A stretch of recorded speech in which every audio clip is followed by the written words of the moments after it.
总是说有了 3D 打印机就能实现模型自由，除了能把各种动漫游戏里边角色直接打印出来，还可以把你想象的一些场景直接做出来。比如《三体》当中，我印象最深刻的场景之一是水滴大战人类的舰队。今天就来尝试一下，能不能把书里的场景实体化。一个水滴对战2000艘战舰，打印2000个小模型有点夸张了，但我可以打印20个。想利用深渊镜的原理做一个无限延伸的空间，这样就可以把20艘战舰复制出无限艘。微缩场景的战舰本来打算用 FDM 来做，来体现人类战舰和水滴的反差感，但打出来又觉得人类战舰既然能上太空了，那应该也是非常精致的，所以就整体用光固化又打印了一遍。机翼还有炮塔都太细了，后处理都非常小心翼翼的。而在喷漆的时候发现，这些飞船交错的排放好像更有战斗时候那种画面感。虽然当时是一边倒的战斗，这些飞船应该都是在逃亡，那我就再打一些透明的线作为水滴的航迹，把这些飞船都穿起来。水滴是可以转锐角弯的，这儿也给它做出来。穿过飞船发动机的位置会有火光，中心再放一团棉花来作为这种爆炸的感觉。LED 灯作为光源，再 3D 打印一个壳子，底面是普通镜子，另外5面都放上单面透镜。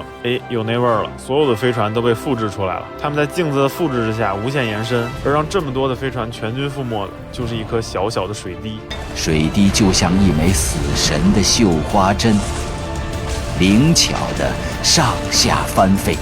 用一条毁灭的折线，把第3队列的100艘战舰贯穿了起来。